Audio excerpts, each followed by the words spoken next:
नमस्कार। Sanskrit learning classes में आप सभी का स्वागत।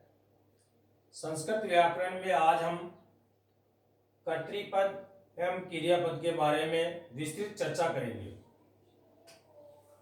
कर्तृपद एवं क्रियापद। कर्तृपद का मतलब होता है कर्ता पद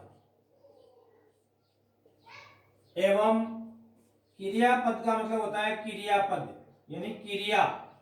क्रिया को हम संस्कृत में धातु भी कह सकते हैं। क्रिया है वो एक धातु का रूप है। कर्ता पद किसे कहते हैं और क्रियापद किसे कहते हैं, इन चीजों को दोनों को हमें वाक्य में पहचानना है। संस्कृत का वाक्य लिखा हुआ होता है, उस वाक्य में आपको पहचानना है कि कर्ता पद कौन सा है और क्रियापद कौन सा है। अब कर्ता पद को पहचानने के लिए किस प्रकार से हम पहचानेंगे, कौन सा कर्ता है, किस रूप में है, उसको समझा रहा हूं मैं, आपको ध्यान से देखना है। कर्ता किसे कहते हैं? किसी भी कार्य को करने वाला या किसी भी कार्य को संपादन करने वाला क्या कहलाता है? कर्ता कहलाता है। यानी कोई भी कार्य है, उस कार्य को जो व्यक्ति कर रहा है, उस कार्य का संपादन कर रहा है, उस कार्य को पूरा कर रहा है, वो हमेशा कर्ता कहलाता है।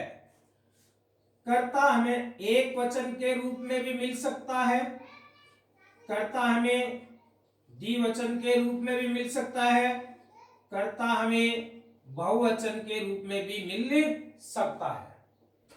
साथ में ही कर्ता हमें प्रथम पुरुष के रूप में भी मिल सकता है, कर्ता हमें मध्यम पुरुष के रूप में भी मिल सकता है, कर्ता हमें उत्तम पुरुष के रूप में भी मिल सकता है। यानी कर्ता एक वचन प्रथम पुरुष के रूप में भी मिल सकता है, द्विवचन मध्यम पुरुष के रूप में मिल सकता है और बहुवचन उत्तम पुरुष के रूप में भी मिल सकता है।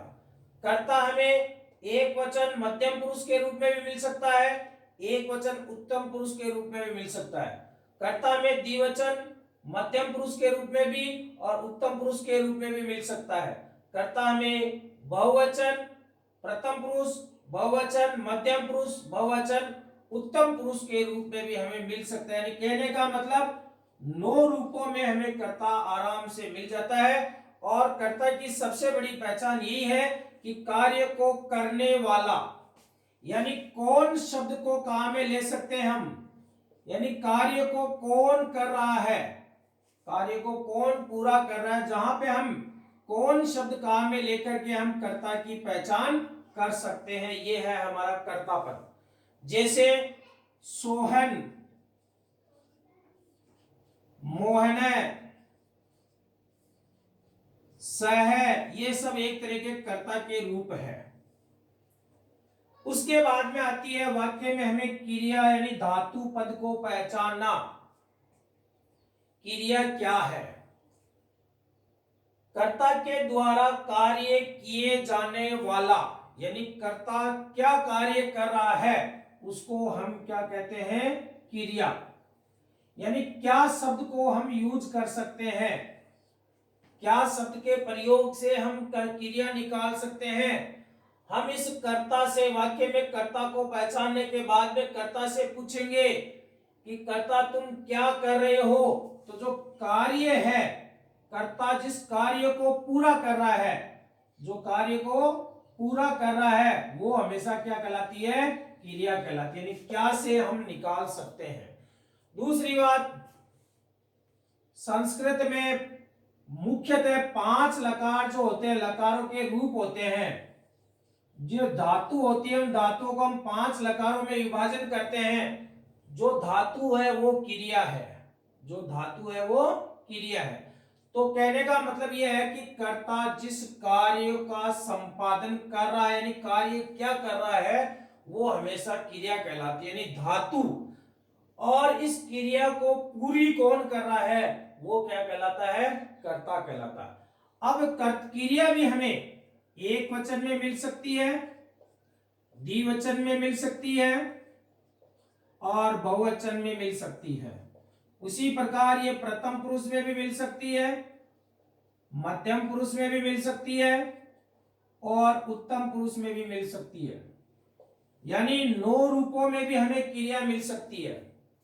एक वचन प्रथम पुरुष में कर्ता होगा तो क्रिया एक वचन प्रथम पुरुष की ही होगी, और यदि कर्ता बहुवचन मध्यम पुरुष का होगा तो क्रिया भी बहुवचन मध्यम पुरुष की ही होगी। जैसे हंसती यानी हंसना, चलती यानी चलना, नृत्यति यानी नाचना, ये सारी क्या है? क्रियाएं हैं। ये सारी क्या है? क्रियाएं हैं। तो इन क्रियाओं को वाक्य में पहचानना, इन क्रियाओं को वाक्य में पहचानना ही क्रियापद कहलाता है, और वाक्य में कर्ता को पहचानना कर्तृपद कहलाता है। ये हुई हमें सामान्य बातें। अब हम परीक्षा में प्रश्न किस प्रकार से आता है उसके बारे में हम चर्चा करते हैं।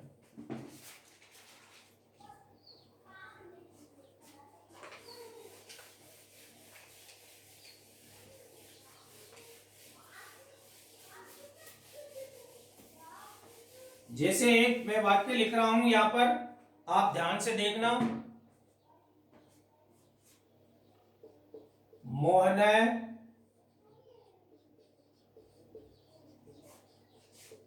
विद्यालयम गच्छति, अत्र क्रियापदम लिखत। ऐसा परीक्षा में प्रश्न आता है। आपका जो पैराग्राफ आता है, गद्यांश आता है, उस गद्यांश को पढ़ करके नीचे जो प्रश्न दिए हुए होते हैं उनमें से आपको एक प्रश्न कर्तृपद या क्रियापद का मिलेगा। कभी कभार 2 प्रश्न भी मिल जाते हैं। तो अब आपको ऐसे इन्वर्टेड कोमा में बंद किया हुआ एक वाक्य दिया गया है, और उस वाक्य में है कि मोहन विद्यालयम गच्छति, अत्र यानी यहाँ पर क्रियापदम लिखत, यानी यहाँ पर क्रियापद लिखना है। अब क्रियापद, यहां पर क्रियापद यानी क्रिया से पूछेंगे, कर्ता से पूछेंगे। कर्ता यानी काम कौन कर रहा है? मोहन कर रहा है। गच्छति यानी मोहन क्या काम कर रहा है? जाने का काम कर रहा है। मोहन क्या काम कर रहा है? जाने का काम कर रहा है मोहन। तो मोहन तो हो गया कर्ता, मोहन तो हो गया कर्ता। इसका मतलब कर्तृपद तो क्या हो गया? मोहन है।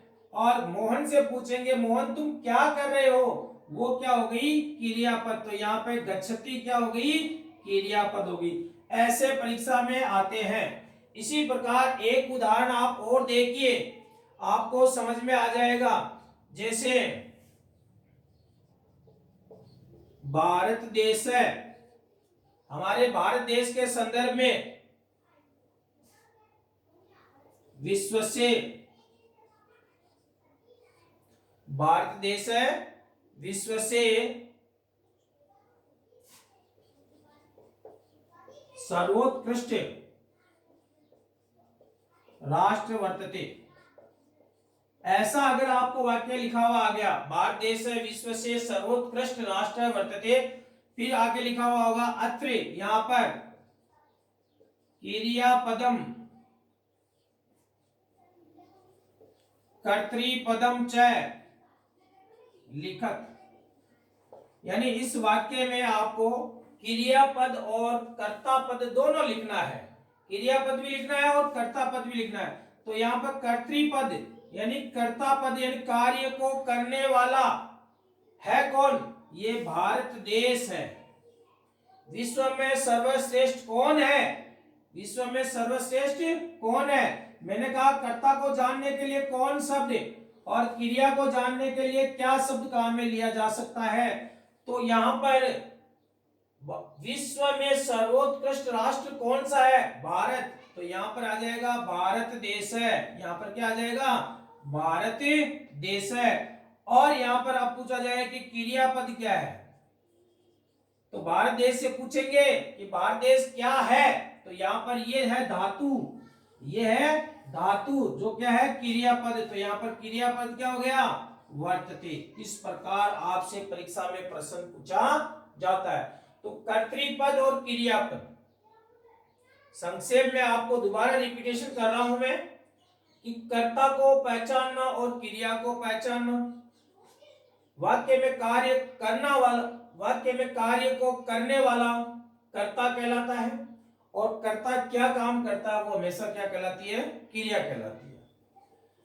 कौन शब्द से हम वाक्य में कर्ता पद को पहचान सकते हैं और क्या शब्द से हम क्रिया पद को पहचान सकते हैं। कोई भी वाक्य आ जाओ, कैसा भी वाक्य आ जाओ, आपके एक बार समझ में आना चाहिए। यदि एक बार आपके समझ में आ गया तो आप आसानी से कर सकते हो। जैसे यहाँ पर भारत देश विश्व से सर्वोत्कृष्ट राष्ट्र वर्तते, यहाँ पर मैंने दोनों बता दिया। परीक्षा में क्रियापद भी पूछ सकते हैं और कर्तृपद भी पूछ सकते हैं, तो आपको इनको कौन और क्या शब्द का प्रयोग करते हुए आप आसानी से निकाल सकते हैं। छोटे वाक्य में भी मैं एक दो आपको उदाहरण दे देता हूं। जैसे छोटे वाक्य किस प्रकार से आते हैं।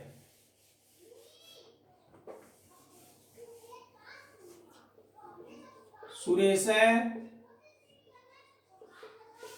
आपणम गमिष्यति, यानी जाएगा। अब यहां पर वही बात है, अत्र कर्ता पद पूछे तो सुरेश और क्रियापद पूछे तो गमिष्यति, यानी जाएगा। कहने का मतलब यह है, ये जो क्रिया है, ये जो क्रिया है वो किसी भी लकार के रूप में हो सकती है। 5 लकार जो मुख्यतः है उनमें से कोई भी रूप में हो सकती है, लेकिन ये यदि एक वचन है तो यहाँ पे कर्ता भी एक वचनी होगा। ये विशेष तौर से ध्यान रखना, वाक्य अशुद्ध हो जाएगा। इस प्रकार आपसे जो अपठित गद्यांश है वहां पे कर्तृपद और क्रियापद को पूछा जाता है। अगर आपको ये वीडियो बहुत अच्छा लगे, आपको कर्तृपद और क्रियापद समझ में आया है, तो आप इस चैनल को सब्सक्राइब जरूर करें, भूलें ना। जय हिंद, जय भारत।